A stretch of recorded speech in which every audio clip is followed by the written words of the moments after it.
Okay, it's time to do this. Finally got it ready and queued up to go.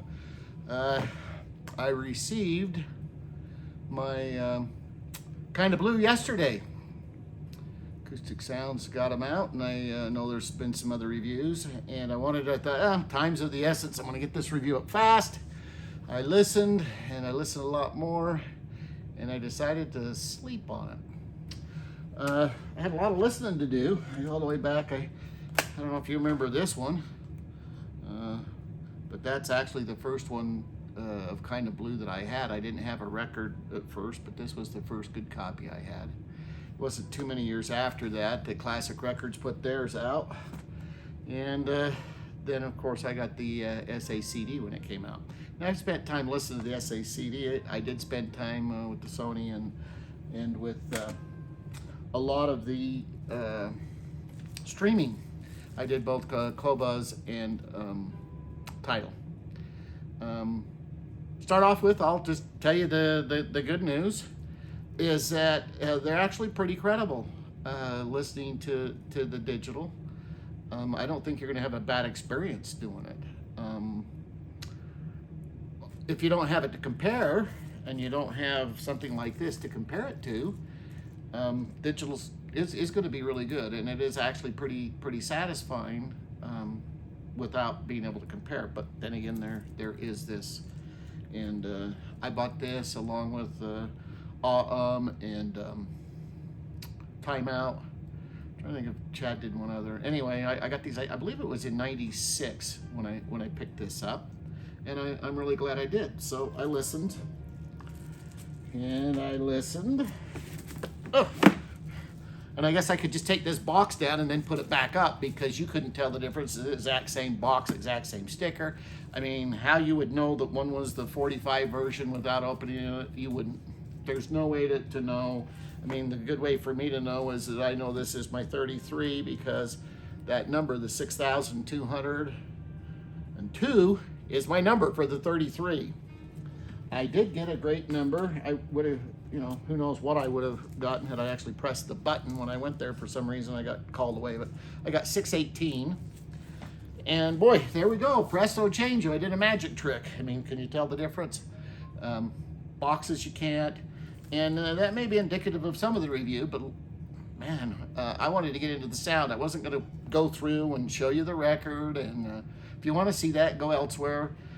It's not my thing this time to go through and to show you the booklets that you get. I think what most of you, the big question is, if you picked up the 33, is it worth getting the 45?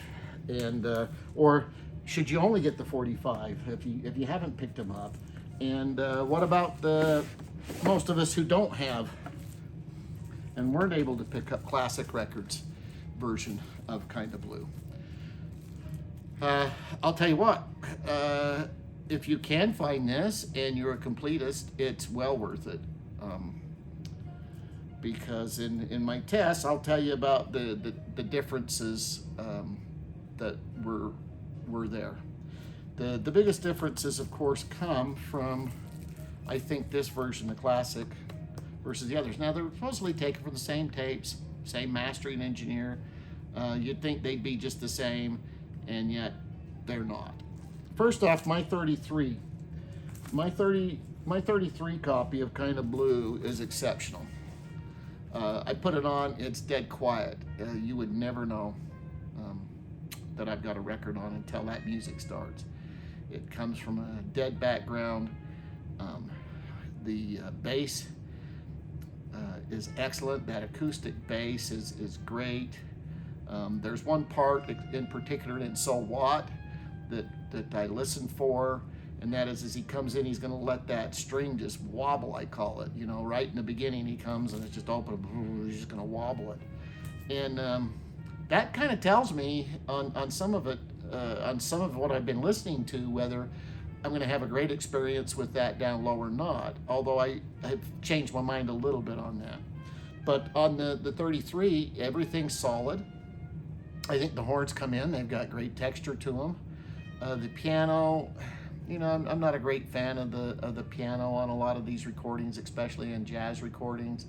I think the playing's absolutely superb. I mean, the musicianship goes without saying. I could get into a lot of the history of what happened here, but suffice it to say that Kind of Blue is mainly a, well, it's a jam. They're going to put down just a little bit of riff, and I don't know what the charts completely were or what Miles told them. I guess we could go back now. Maybe historically we can find out more, but it's a jam.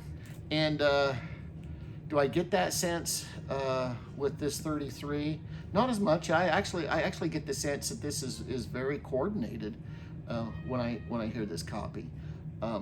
If this is the only copy I ever had or heard, I would be very satisfied. It's that good. Are we splitting hairs? So now we go to the 45. And what are the differences now between this sonically and the 33? Well, they're just the difference between a 33 and a 45, quite frankly. It appears that they've been able to get a little more focus. And when I say focus, some of it has to do, it's ever so slightly in some parts. It's a little thinner in the air, and with that you get a specificity of instruments and where they're coming from better. I don't know that you need that so much because it's not a big problem trying to figure that out on Kind of Blue. Some of it though has to do with this piano when it comes in. How far back is that into the sound stage? Where does it come in? And I can tell you on all of them that when the acoustic bass comes in, they're all about the same for me. They're just barely off center, and they're barely to my right side. And anyway, it's great when he comes in. The highlight, however, of what's going on with Kind of Blue is when you have the horns that come in and they marry each other. And you've got them on both sides. And there's a breathiness and there's a quality to what's going on in their instrument that they wanted to shine through. This wasn't a typical session where you're just going to get somebody just trying to wail and they're going to try to hit as many notes as they can. That's not what this whole thing was about. It was kind of about a feeling. Now I know that there was they said that they had to correct the tape, that it wasn't in the pocket, it wasn't this. I wouldn't know too much. I haven't been able to get into that. I do know my general impressions overall. Was this good? Yeah, I think that it had a little more sense of being there. It was just a little bit more. Can I quantify it real well? Yeah, it was better. Was it worth having and buying this if you already had the 33? Man, I'd be hard pressed to say that. That's why I had to sleep on this review, because I thought, am I really hearing what I'm hearing? Because that 33 is so doggone good. If I hadn't, I would clearly say this is superior, but then I have another wild card that we put in.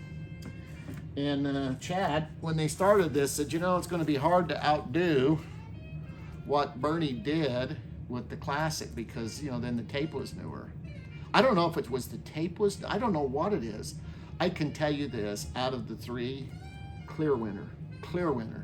How do I know? It's that feeling of organicness, that they're just so much more live, that you don't want to turn it off. After listening to Kind of Blue, I've listened to this a lot, past day or two. I don't know how many hours I've spent listening to this, but it's been a lot on different formats, turning it up, turning it down, trying different things. There's no doubt about it in my mind, though. There's something about this, when you put it on, it has that quality. And how do I put that quality? Back in the 90s, when I would go to audio shows, a lot of guys would start carrying around their CDRs. And when they had the CDRs, I thought, why aren't you bringing the regular, disc? And they said, well, it's just so much easier, they could put a bunch of selections together. And I thought, well, that sounds pretty cool, until I came home and I realized the terrible truth was that my CDs, for whatever happened, the manufacturing process they were using, their equipment was superior to whatever I used when I was copying, whether it was my computer or I had, at the time, I had a TIAC, and I had a couple other players, I had a Harman Kardon that would copy my CDs. But the originals, even when I made a copy digitally, the originals, when you were to hear them, had an organicness, and that's digital. I hear that quite a bit, and I hear this come through. And the difference between the digital and the vinyl is that organic palpability factor that you'd call it. And to me, how do I put it?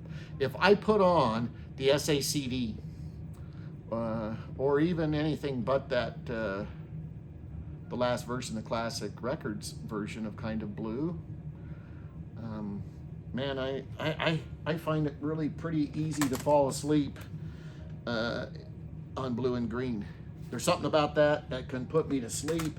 I mean, I imagine it can on all of them, but there was one that kept me awake, and I've been tired because I was up late doing this. But that's my review. It's Hi-Fi Live, and this was as live as it gets. Can I say that it actually brought all the performers into my room? Yeah, I mean, I got that sense, especially with the horns, but mainly with the horns, somewhat with the bass, not completely. Much better though with the Classic. I mean, it sounds like a real bass is there. It's got a little more, I don't know if it's air. It's almost like it's air that doesn't move as well down low on that, but it sounds to my ear a lot more real to an acoustic bass. And so this is what I will say. I haven't heard, and I wasn't able to get the master tapes. Why those master tapes are in disarray, they claim. I have no idea. All the other master tapes, there's so many master tapes from the 50s and 60s, and they're preserved wonderfully.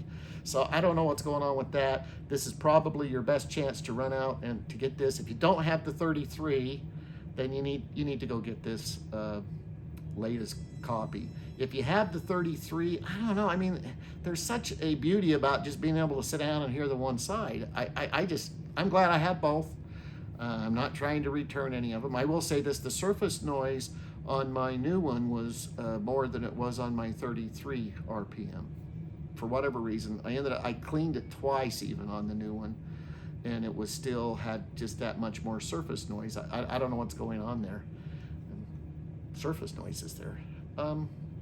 So I think we get about as close as we're going to get to the master tape on this one. We don't have trouble finding a great copy of Kind of Blue. This is Hi-Fi Live, out.